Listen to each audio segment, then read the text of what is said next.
Sudah ya? Cek. Oke.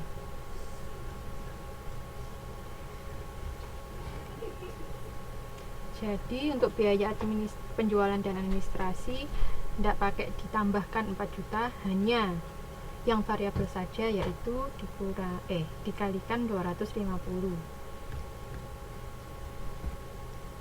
Setelah itu kita tahu total biaya variabel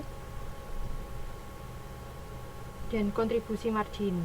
Jadi penjualan dikurangi biaya variabel sama dengan kontribusi margin, kemudian barulah dikurangi biaya tetap. Biaya tetapnya berapa? Di situ semuanya sama. Untuk overhead tetap 12 juta dan untuk untuk penjualan dan administrasi 4 juta. Sehingga hasil akhirnya ada di laba operasi bersih 434, 359 dan 509. Nah, sekarang kita bandingkan, kita buktikan bahwa yang ada di tabel 213 itu benar. Kalau produksinya lebih besar daripada penjualan, absorbing costing labanya lebih tinggi daripada variable costing. Untuk yang A, jumlah produksi dan penjualan sama, maka labanya kalau pakai absorption sama variabel sama. Apakah benar begitu?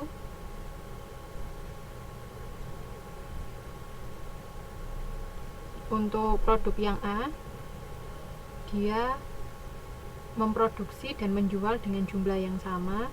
Apakah labanya sama? Akhirnya teman-teman, coba dilihat. Halo.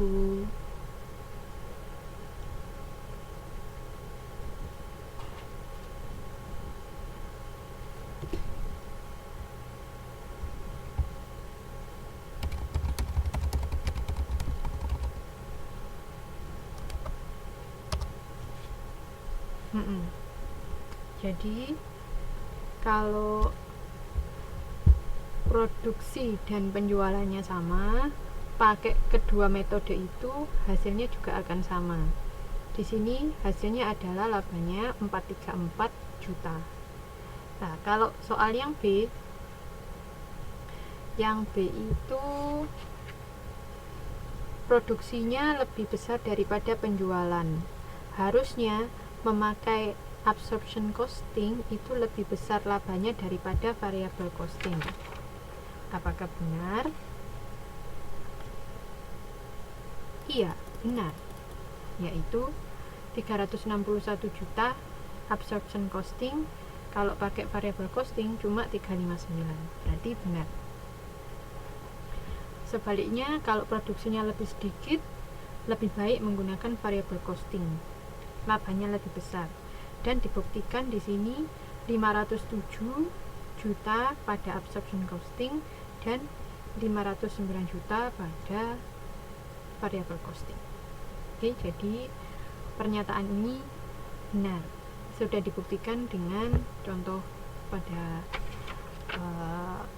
tabel 214 dan seterusnya. Oke.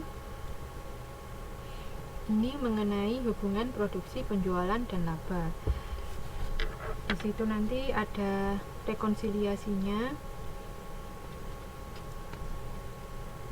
Jadi kalau mau tahu jumlah laba, di sini formulanya ada di bagian akhir pada pembahasan ini.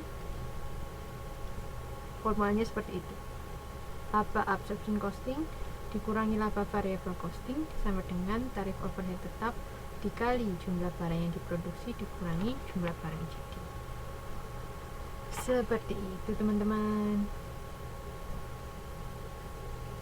Sampai di sini ada yang ditanyakan?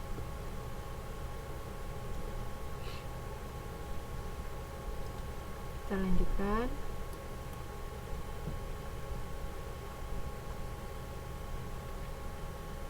Oke. Penggunaan laporan variable costing. Di di sini untuk melakukan evaluasi kinerja pada laba tiap periode mencerminkan kinerja manajer. Jadi kalau setiap periode labanya meningkat atau menurun itu akan dievaluasi, dan labanya itu dihitung dengan variable costing, bukan absorption costing, gitu ya. Kemudian manajer dievaluasi berdasarkan biaya yang dapat dikendalikan. Alasannya itu, ya, oleh karena itu kita menggunakan variable costing.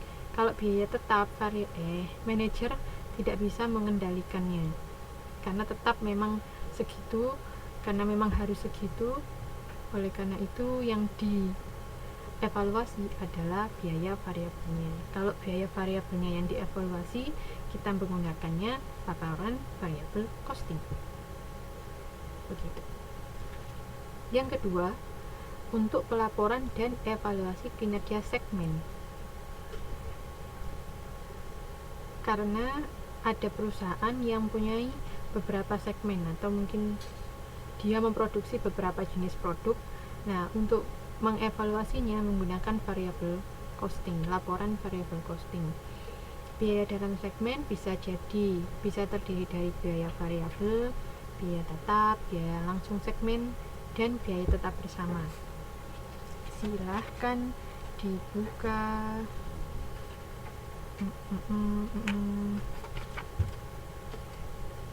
dibuka 239. Ini ada segmen A, segmen B, segmen C. Biaya variabel pada masing-masing segmen. Segmen A punya biaya variabel sendiri, begitu pula B dan C. Kalau biaya tetap langsung segmen juga biaya tetap yang dimiliki oleh masing-masing segmen. Sedangkan biaya tetap bersama itu biaya tetap yang dibagi atau sharing antara segmen dan pusat. Misalnya ada pusat, ada segmen, ada divisi-divisi gitu. Iya, 239.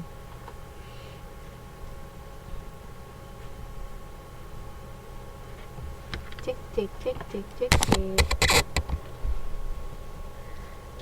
Kalau biaya tetap bersama itu bersama-sama biayanya sama antara pusat dan segmen. Misalnya kalau di contoh itu di tabel 2.21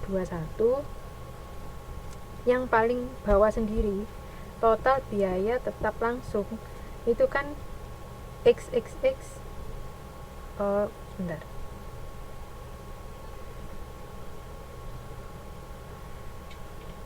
Jadi semuanya sama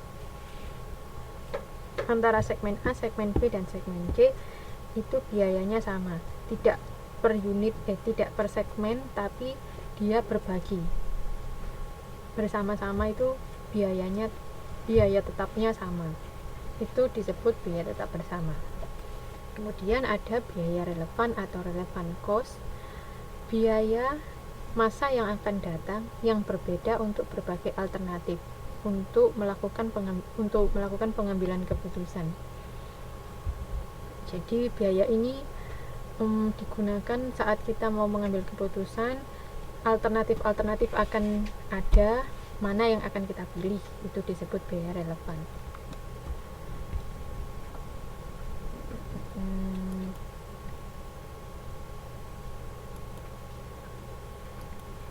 Di sini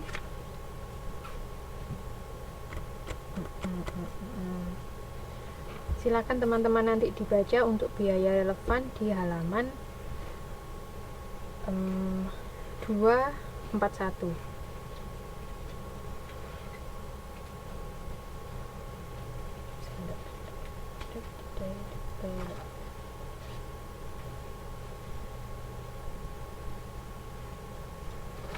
Oke.